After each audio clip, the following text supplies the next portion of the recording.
Ya, shalom Bapak Ibu Saudara yang dikasihi oleh Tuhan.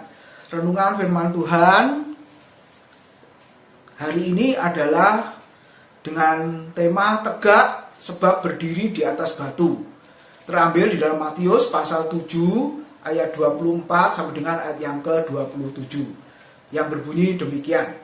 Setiap orang yang mendengar perkataanku ini dan melakukannya, ia sama dengan orang yang bijaksana yang mendirikan rumahnya di atas batu. Kemudian turunlah hujan dan datanglah banjir, lalu angin melanda rumah itu, tetapi rumah itu tidak rubuh sebab didirikan di atas batu. Tetapi setiap orang yang mendengar perkataanku ini dan tidak melakukannya, ia sama dengan orang yang bodoh yang mendirikan rumahnya di atas pasir. Kemudian turunlah hujan dan datanglah banjir, lalu angin melanda rumah itu, sehingga rubuhlah rumah itu dan hebatlah kerusakannya. Bapak Ibu Saudara yang dikasihi oleh Tuhan, di dalam kondisi seperti sekarang ini, yaitu sudah 6 bulan kita mengalami pandemik COVID-19. Pertanyaannya, di saat kita mengalami masalah virus ini, apakah saya dan saudara, kita semua, orang yang percaya kepada Tuhan, tetap tegak atau tetap berdiri di dalam iman percaya kita kepada Tuhan? Atau sebaliknya Bapak Ibu, kita sudah mulai goyah. Satu contoh, ketika mengalami dampak COVID-19 ini, ketika 1 bulan pertama masih berkata bisa mengatasinya, bisa melewatinya. Tetapi ketika masuk ke dalam bulan yang kedua, ketiga, keempat, bahkan sampai hari ini Bapak Ibu Saudara, ada yang berkata sudah mulai goyah. Ekonominya goyah, kemudian perusahaannya goyah, banyak mem-PHK karyawan, bahkan yang bersangkutan sendiri pun ada orang Kristen yang juga diberhentikan dari pekerjaannya karena perusahaannya juga tidak bisa membayar gaji dan lain sebagainya. Bapak Ibu Saudara, banyak orang sudah tidak merasa kuat, tegak berdiri lagi, tapi sebaliknya mereka sudah mulai goyah. Nah Bapak Ibu Saudara yang dikasihi oleh Tuhan, pada saat ini Tuhan Yesus memperingatkan kepada kita supaya tetap tegak, tetap berdiri. Walaupun ditimpa oleh angin, badai, hujan deras, tadi kata Alkitab saudara-saudara, maka bangunan rumah itu tetap kuat, tetap berdiri. Nah pada saat ini kita akan belajar, kita akan merenungkan firman Tuhan, apa rahasianya ketika ada angin, badai, masalah, pergumulan yang menimpa hidup kita, menimpa rumah tangga kita, menimpa pekerjaan kita, menimpa pelayanan kita, bahkan menimpa hidup kekristenan kita. Bapak Ibu Saudara, apa yang menjadi rahasia supaya kita tetap berdiri, tegak, kuat, dan tidak tergoyahkan? Saudara-saudara, mari kita merenungkan bagian yang pertama. Tadi firman Tuhan mengatakan, barang siapa mendengar perkataanku, mendengar pengajaranku dan melakukannya, tadi Tuhan Yesus mengumpamakan dia bagaikan rumah yang dibangun di atas batu karang. Bapak Ibu, apa rahasianya supaya tetap tegak berdiri di tengah badai, pergumulan, masalah hidup kita? Yang pertama, Tuhan Yesus memperingatkan para muridnya di dalam perumpamaan ini, yaitu ketika saya dan saudara mendengar dan melakukan firman Tuhan. Ada di bagian di tengah yang kurang Bapak Ibu. Makanya di situ saya tambah mendengar, mengerti, dan melakukan firman Tuhan. Mungkin orang bisa mendengar, lalu ketika mengerti, ketika melakukan, Bapak Ibu Saudara, apakah bisa melakukan firman itu dengan benar kalau tanpa pengertian yang benar? Kalau kita mendengar satu perintah, katakanlah, disuruh pergi ke tempat A, lalu kalau saya dan saudara tidak mengerti maksud arti perintah itu, apakah kita melakukan, mentaati, dan akhirnya pergi ke tempat A yang dimaksud tadi? Bisa jadi Bapak Ibu kita akan pergi ke tempat B, C, dan lain sebagainya. Kenapa kita bisa bergeser dari tujuan itu? Karena kita tidak mengerti perintah atau mendengar dan mengerti perintah yang dilakukan, maka kita akan salah di dalam melakukannya. Demikian juga Bapak Ibu, ada orang Kristen yang sekedar mendengar firman, tapi pertanyaannya, bisa benar melakukan firman Tuhan? Belum tentu Bapak Ibu. Kenapa belum tentu? Karena orang itu memang mendengar firman, tapi pertanyaannya mengerti firman Tuhan itu apa tidak?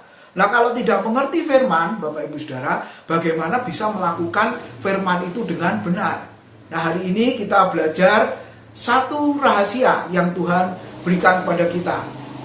Ketika saudara-saudara ingin tetap kuat berdiri di tengah hantaman ombak badai sekalipun, firman Tuhan mengajarkan kepada kita ketika saudara-saudara mendengar, lalu mengerti pesan yang disampaikan, dan ketika mengerti pesan atau firman Tuhan yang disampaikan, otomatis kita akan melakukan firman Tuhan itu dengan benar. Wahyu 1 ayat 3 mencatat, barang siapa yang mendengar, mengerti dan melakukan firman Tuhan, orang itu adalah orang yang berbahagia. Kata berbahagia di dalam bahasa Yunani itu, Bapak Ibu, makarioi itu artinya diberkatilah. Jadi satu sukacita yang luar biasa berkat Tuhan. Ya, tentunya bukan diukur dari materi ya, Bapak Ibu Saudara. Ketika kita diberkati secara rohani, firman Tuhan mengatakan ketika saudara-saudara mendengar, mengerti dan melakukan firman Tuhan. Di samping kita tetap tegak berdiri, saudara, maka kita juga termasuk orang-orang yang diberkati oleh Tuhan. Bapak Ibu Saudara, saya akan memberikan contoh seperti jemaat Kristen mula-mula. Kalau Bapak Ibu baca di Kisah Rasul pasal 2 ayat 42, di situ dikatakan apa? Mereka, yaitu jemaat mula-mula, Bapak Ibu, yang jumlahnya 3.000 jiwa, ketika hasil pelayanan dari Petrus, Bapak Ibu Saudara, percaya kepada Tuhan Yesus, ya, jumlahnya 3.000 jiwa, memang Tuhan mengatakan mereka bertekun. Kata lainnya, terjemahan lainnya disebut konstan, terus-menerus, di dalam apa? Di dalam pengajaran para rasul dan di dalam persekutuan. Bapak Ibu, lihatlah. Seharusnya gereja masa kini mencontoh gereja mula-mula yang tertulis di dalam Kisah Rasul. Tapi pertanyaannya, jemaat masa kini apakah masih bertekun terus-menerus di dalam pengajaran firman Tuhan, Bapak Ibu Saudara? Kita bisa menjawab ya diri kita sendiri. Apakah saudara-saudara tetap bertekun konstan terus-menerus di dalam pengajaran firman? Dan firman Tuhan mengatakan jemaat mula-mula memberi contoh kepada kita semua, yaitu mereka bertekun di dalam pengajaran firman. Mereka mendengar firman, mereka meneliti firman, mereka menyelidiki firman Tuhan. Dan kalau kita belajar sejarah gereja, Bapak Ibu Saudara, mereka kuat. Kondisi mereka, saudara-saudara, mungkin berbeda dengan kondisi kita. Kalau kita mengalami masalah, mungkin bukan secara fisik dalam arti aniaya, Bapak Ibu Saudara. Tapi orang Kristen mula-mula kalau kita belajar di Kisah Rasul, apalagi pasal yang ke-8 kalau Bapak Ibu lihat, maka firman Tuhan mengatakan dan terjadilah penganiayaan yang hebat, kata firman Tuhan. Ya, terjadi penganiayaan yang hebat. Kenapa? Karena mereka diperintahkan untuk menyangkali imannya. Tapi karena dasar firman Tuhan itu kuat, Bapak Ibu ya, mereka bertekun di dalam pengajaran firman, mereka mendengar, mengerti dan akhirnya melakukan firman, maka kita boleh belajar, kita boleh melihat ternyata mereka menjadi orang Kristen yang militan, menjadi jemaat Tuhan yang kuat di tengah masalah pergumulan hidupnya. Lalu kita boleh merenungkan berikutnya di Kisah Rasul pasal yang ke-17, kalau Bapak Ibu baca di situ, ya dikatakan apa? Orang-orang Yahudi di kota Berea itu lebih baik hatinya daripada orang-orang Yahudi di Tesalonika, karena mereka, perhatikan Bapak Ibu, menerima firman itu dengan segala kerelaan hati dan setiap hari mereka menyelidiki kitab suci untuk mengetahui apakah semuanya benar demikian. Perhatikan Bapak Ibu, ya, jemaat di kota Berea dikatakan apa? Menerima firman itu dengan segala kerelaan hati, dengan segala kerendahan hati. Apa artinya, saudara-saudara? Ketika disebut menerima firman itu, maka kita mengatakan setiap hari mereka bukan sekedar membaca, Bapak Ibu, tapi Alkitab mengatakan mereka menyelidiki kitab suci. Luar biasa. Mungkin saudara bertanya, mereka mungkin tidak punya pekerjaan sehingga setiap hari bisa menyelidiki firman. Lah kalau kita orang Kristen modern sibuk, katanya begitu ya Bapak Ibu ya, bagaimana menyelidiki, membaca saja mungkin tidak sempat atau sangat sedikit waktu yang kita gunakan untuk membaca firman. Bapak Ibu jangan salah, Berea itu juga merupakan kota besar Bapak Ibu Saudara. Kalau ditanya sibuk, masyarakatnya juga sibuk, saudara-saudara. Tapi Alkitab memberitahu kepada kita mereka menerima firman itu dengan segala kerelaan hati, artinya memiliki sikap, memiliki waktu, memberikan waktu untuk apa? Menyelidiki firman. Nah, terjemahan bahasa Yunaninya dikatakan anakrino itu, saudara, bukan sekedar menyelidiki tapi menguji, saudara, ya, bahkan mengkritik. Apanya yang dikritik? Apa firman Tuhan yang dikritik? Bukan, Bapak Ibu. Siapa yang dikritik, siapa yang diuji? Yang menyampaikan. Siapa saat itu yang menyampaikan firman? Rasul Paulus dan Silas, Bapak Ibu. Kedua hamba Tuhan ini ketika mengajar, jemaat Berea mendengar, maka jemaat ini juga menyelidiki, menguji, mengkritik apakah ajaran yang disampaikan semuanya benar sesuai kitab suci apa tidak. Mungkin hari ini kita merenungkan Paulus dan Silas itu hamba Tuhan besar, hamba Tuhan terkenal. Mungkin saudara berkata, jangan diuji pengajarannya, jangan dikritik pengajarannya, jangan diselidiki pengajarannya. Nanti kita dikutuk oleh Tuhan, karena mereka hamba Tuhan, biji mata Tuhan, dan jangan diganggu. Bapak Ibu, lihat, jemaat Berea saja memberi contoh kepada kita. Paulus menyampaikan, Silas menyampaikan, Bapak Ibu, yang disampaikan tidak hanya diterima begitu saja, tetapi ketika didengar, dimengerti, diuji, Bapak Ibu ya, diselidiki, itu benar sesuai firman Tuhan apa tidak, dan setelah itu bisa melakukan dengan benar. Bapak Ibu, ini rahasia yang pertama. Ketika saya dan saudara ingin tegak berdiri, tetap kuat dan tidak tergoyahkan di tengah ancaman, badai, masalah, dan pergumulan hidup, maka salah satu cara yang Alkitab ajarkan kepada kita supaya saya dan saudara menjadi orang Kristen yang memberikan waktu untuk apa? Menguji, menyelidiki, meneliti kebenaran firman Tuhan. Yang kita renungkan pada saat ini, apakah Bapak Ibu Saudara sudah melakukannya? Di tengah-tengah kondisi yang seperti ini, sebenarnya firman Tuhan diberitakan, diajarkan dengan melimpah. Bapak Ibu bisa melihat secara online di YouTube, ya, di Facebook atau dimanapun di media sosial yang lain. Firman Tuhan sebenarnya sangat limpah. Ada seminar-seminar secara virtual, ada kelas-kelas juga secara online, Bapak Ibu. Kita bisa mendengarkan, kita bisa mempelajari firman Tuhan itu dengan limpahnya. Ya, kita belajar di rumah, bekerja di rumah, beribadah di rumah. Maka waktu yang diberikan Tuhan itu di samping kita berkumpul dengan keluarga kita, yang mungkin hari-hari sebelum masa sulit ini sulit kita lakukan, tetapi 6 bulan terakhir ini kita bisa melakukan. Dan yang terpenting adalah biarlah waktu yang diberikan itu yang kita gunakan boleh kita pakai sebaik-baiknya untuk apa, saudara-saudara? Untuk mempelajari, merenungkan dan menyelidiki firman Tuhan. Kalau saya dan saudara melakukan itu seperti jemaat mula-mula, seperti jemaat Berea, maka saya sangat percaya kita akan menjadi orang Kristen yang tetap kuat, tetap tegak, tetap berdiri di tengah badai apapun yang sedang menimpa kita. Bapak Ibu Saudara, yang kedua, di samping itu firman Tuhan tadi mengajarkan apa? Rumah itu ketika dihantam badai, ombak, ya, angin, Bapak Ibu ya, tetap kuat, tetap berdiri, karena yang kedua dasarnya adalah batu karang. Rumah itu didirikan di atas batu karang, sehingga rumah itu kuat kokoh. Tetapi firman Tuhan tadi sebaliknya, orang yang mendengar firman kemudian tidak melakukannya. Kenapa kok tidak melakukannya? Karena orang itu mendengar firman tetapi tidak mengerti firman, sehingga ketika melakukan yang salah. Dan itu di mata Tuhan sama seperti tidak melakukan firman, Bapak Ibu. Dan ketika tidak melakukan firman Tuhan, maka diumpamakan bangunan itu, rumah rohaninya itu, Bapak Ibu, seperti dibangun, diletakkan di atas pasir. Lalu ayat-ayat tadi mengatakan apa? Lalu datanglah hujan, angin, badai. Kemudian Alkitab mengatakan apa? Robohlah rumah itu dan hebatlah kerusakannya. Kenapa? Karena dibangun bukan di atas dasar batu karang, tapi dibangun di atas pasir. Bapak Ibu, siapakah batu karang itu? Maka tidak ada yang lain selain batu karang itu adalah Tuhan Yesus Kristus. Itu merupakan fondasi, merupakan dasar, Bapak Ibu Saudara.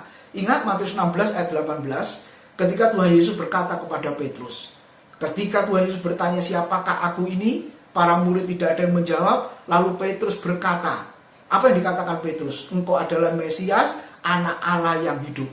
Lalu Tuhan memuji Petrus dan Tuhan Yesus mengatakan apa? Berbahagialah engkau Simon, berbahagialah engkau Petrus, diberkatilah engkau Petrus. Kenapa? Karena engkau memiliki pemahaman yang asalnya dari Bapa. Pemahaman yang benar berasal dari kasih karunia Tuhan. Itu bukan pengertianmu sendiri. Berbahagialah engkau, karena Bapakku yang mengaruniakan pengertian itu kepadamu. Lalu selanjutnya Tuhan Yesus mengatakan apa? Dan di atas batu karang ini aku akan dirikan jemaatku. Di atas batu karang ini aku dirikan gerejaku. Dan firman Tuhan mengatakan apa? Alam maut tidak akan menguasainya. Dengan kata lain, gereja, jemaat, orang percaya, pelayanan, hidup kekristenan yang dibangun di atas Kristus, Bapak Ibu Saudara, maka akan kuat, kokoh, tegak berdiri di tengah apapun juga. Ada orang Kristen yang dasarnya bukan batu karang. Ada orang Kristen yang dasarnya apa, saudara-saudara? Selalu ingin mengalami mujizat, begitu ya. Dasarnya pengalaman-pengalaman dan lain sebagainya.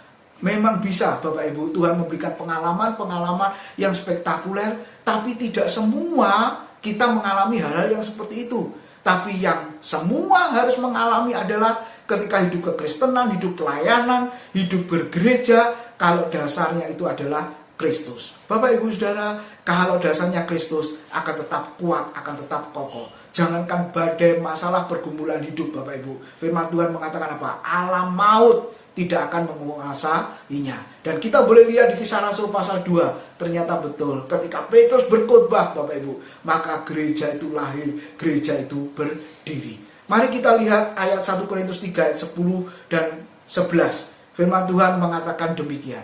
Sesuai dengan kasih karunia Allah yang dianugerahkan kepadaku, aku sebagai seorang ahli bangunan yang cakap telah meletakkan dasar, dan orang lain membangun terus di atasnya. Tetapi tiap-tiap orang harus memperhatikan bagaimana ia harus membangun di atasnya. Karena ayat yang ke-11, tidak ada seorang pun yang dapat meletakkan dasar lain daripada dasar yang telah diletakkan, yaitu Yesus Kristus. Bapak Ibu, Paulus pun juga menegaskan kepada jemaat di Korintus. Kita ingat dan kita tahu jemaat Korintus itu adalah jemaat yang lebih dibanding dengan jemaat-jemaat yang lain. Mereka memiliki kelebihan apa dalam hal karunia rohani? Yang jemaat yang lain, saudara-saudara, kita boleh membaca tidak memiliki saudara-saudara, karunia seperti yang dimiliki oleh jemaat Korintus. Karunia yang lengkap, bahkan karunia yang sangat banyak yang dialami oleh jemaat Korintus. Tetapi Bapak Ibu, kalau dasar imannya, dasar kekristenannya, dasar gerejanya itu hanya karunia-karunia Bapak Ibu, maka tidak akan kuat, tidak akan goyah. Makanya Paulus di situ mengingatkan bahwa jemaat Korintus harus memiliki dasar yang benar, yaitu apa? Dasar itu adalah Yesus Kristus. Jadi Bapak Ibu, kita boleh melihat fondasi yang adalah batu karang itu, maka firman Tuhan mengatakan dapat bertahan menghadapi berbagai masalah dalam kehidupan ini.